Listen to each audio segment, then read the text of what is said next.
So, Mr. Mike Barrett, good to see you. Excited to have you sharing experiences, insight, collected wisdom on the 28th here with the inaugural class of the OSR Academy. Thanks for making time. No problem. Looking forward to it. So you have been in business since 2003, which by my rough math, looks like you started your company as a 9-year-old. That looks accurate. You've been doing this a long time, and you are a relatively young man. So you got a unique perspective in our industry. There's not many folks who are your age that can legitimately say, I got a couple decades running my own business. And before that, you had 2 internships and then 2 years working at a national home builder, Pulte. That's where our paths crossed. And then you launched your own company right that. You were the star of episode 122 of the Construction Leadership Podcast for folks that want 51 minutes of what was undoubtedly some riveting conversation between us right when the pandemic hit. But how have things changed over the last couple of years with your interactions with salespeople as demand has outstripped supply and a lot of that power has really shifted from the buyer, the builder, to now the seller? How have things changed? So I think the biggest problem I see is that most of the salespeople that we deal with just kind of throw their hands in the air and say, there's nothing I can do about, prices increasing and supplies being hard to come by, instead of being more solution oriented and trying to help us get around, issues that come up. Got it. So give me a recent example. Do not name someone's specific name. If you want to mention their brand, I don't care. But give me some example recently, because what I've seen is for folks that are like, I don't know, man, supply chain, pandemic. I'm like, we shouldn't be using that. Either you are giving me accurate information and telling me what my alternatives are and what my range of options are.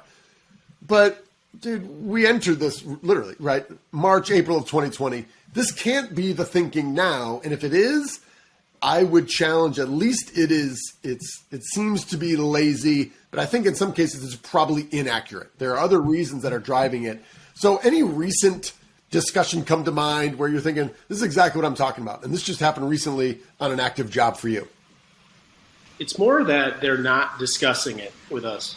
It's more just like you get an email and it says prices are going up 5% next week. And then you get another email a couple weeks later, prices are going up again. And there's no explanation as to why that's happening, or if there are alternatives, what are those, and are those available?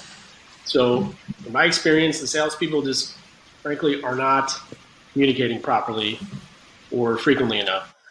Yeah, and I think there's an element of, I don't want to say generosity, that's not the right word, but I think sellers have gotten to the point where they know you have very limited options, and having conversations, and I've been in many of them in my role at Pulte, about price increases, and then obviously running my own business.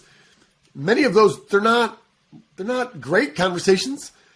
And if you can just jam it through and say, hey, I gave you a heads up and I just use email. Obviously, that's the kind of the more passive, that's the safer route. What would you like to see?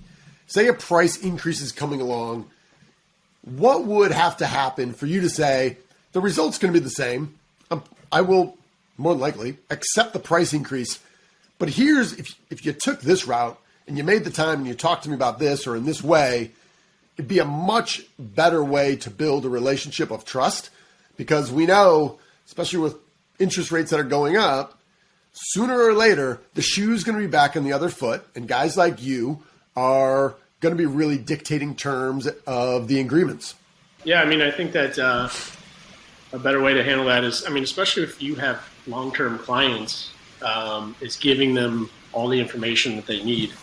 Because to just say that there's going to be a price increase, that doesn't help me, because I've got 6 other people calling and say that there's going to be a price increase in that product as well. So if there's an alternative product that we can use that might be more available, that would be helpful. But like I said, it's really just like a lack of communication that I found during this time has just been really difficult, because it just seems like a barrage of people coming at you with there's a price increase here. There's a shortage of this. We can't get that, and not offering any solutions to us. This session we're going to be framing it as a ask me anything, except in this case it's an ask you anything. So the students in class are going to be doing a little research on you. Obviously they're watching this, going to be generating some questions on their own and submitting those.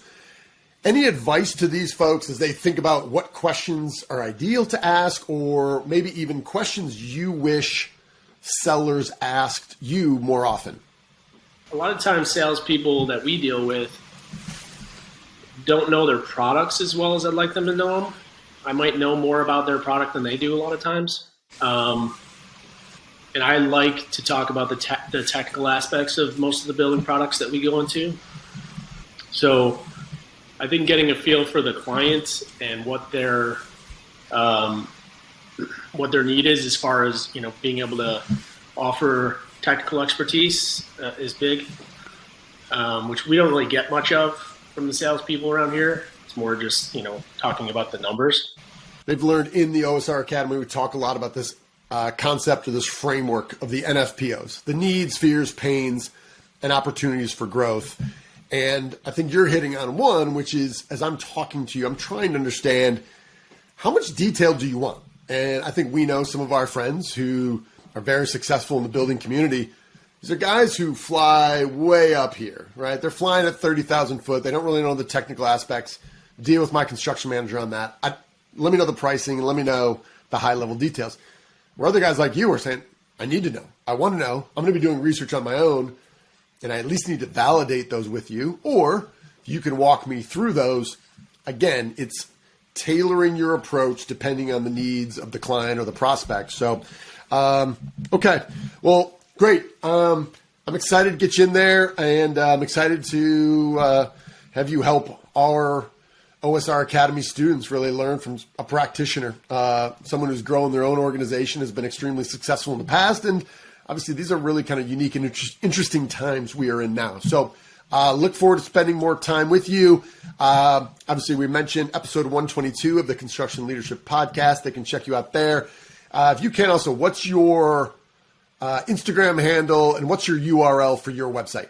You just search for Barrett Homes Chicago. That's our BarrettHomesChicago.com is our website, and then that's our Instagram as well. That is. Okay. All right. I'll pass that along.